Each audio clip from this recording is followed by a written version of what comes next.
to be able to go to state in UIL in anything 1 year is a remarkable accomplishment. But to do that 12 years in a row, I think that just speaks to something much greater than the potential of a fluke. I think at that point you have to talk about what a phenomenal program was established. I think you have to talk about a dynasty. I was in one-act play when I was in high school, and it wasn't anything like this. Travis was able to bring out things in kids that they didn't really know they had. He had such a vision on how he wanted things to look, and he imparted that with y'all and gave y'all the ownership of, if you see something you think would work, let's throw it out there, let's run through it, and let's see what we can get. So it wasn't one person's vision as to what the show would be. It was Mr. Walker's, it's mine, it's the entire cast and crew, and by throwing all that together, you would produce a really good quality program. And it wasn't kids who came in with a preconceived idea of, I'm this great actor, I've gone to theater classes, whatever. As a kid, it's like, I can be molded into whatever we need to do for this show. And he was able to do that. Well, it was pretty evident, I don't know, my first couple weeks in theater class, like, you can realize this is Mr. Walker's, like, this is his passion. And I think that kind of rubs off, well, I wouldn't say kind of, I think it definitely rubbed off on his students.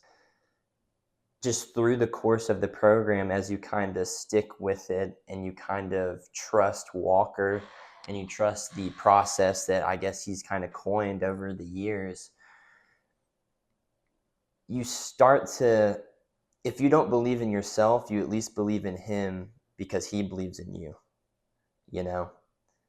And it's just kind of one of those things where you kind of look up one day, and then when you turn around, you look at all the ground you've covered and you look at where you started, and you're just like, wow, never in a million years did I think I'd be here.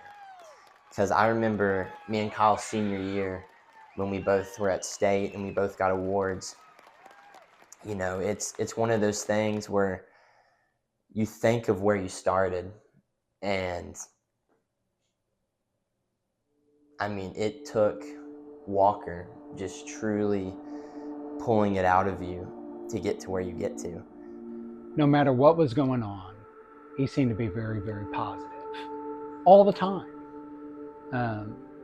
Even when things in his health were going downhill. Well, I would say the first time after I saw him for the summer was where it started to hit me, like, he actually has cancer and he's going to have to fight. He's one of those that I'm going to be strong, so they'll know everything's going to be okay. But yeah, that was really, really hard.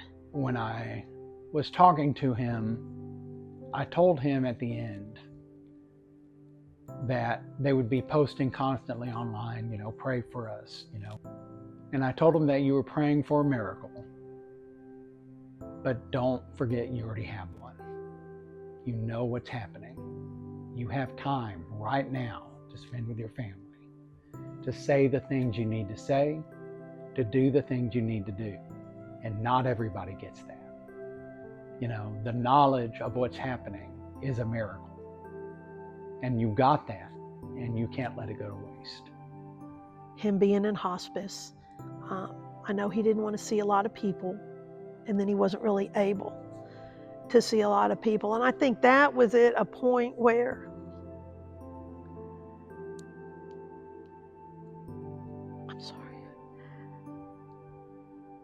I can remember struggling because he was so good in his faith.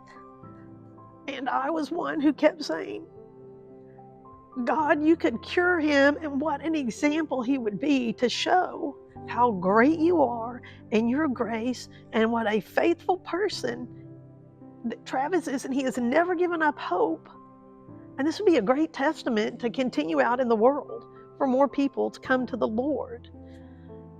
But then I also had to realize that maybe the plan of Travis dying and his optimism and what he has left behind will lead more people to the Lord rather than just his living. And I remember one of his last posts was how you never know when something will be the last, like the last hug of your kids. And so it's hard for me to remember the last when I saw him because I didn't take note that that could have been the last. I mean, what is there to say? You know, you could say anything and everything about it. He is such an accomplished individual. He has touched more lives than I think people will ever understand. And yeah, his legacy is going to be for one act play. It's going to be for the state championships he brought home. It's going to be for the program that he established, the people that came out of it.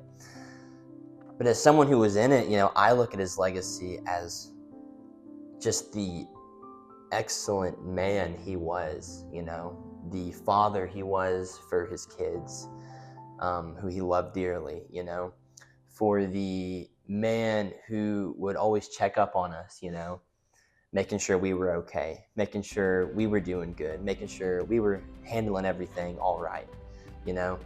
It's the little things of him just enjoying every second of life and living it to its fullest, And his legacy, I think you can truly see just by the people he touched.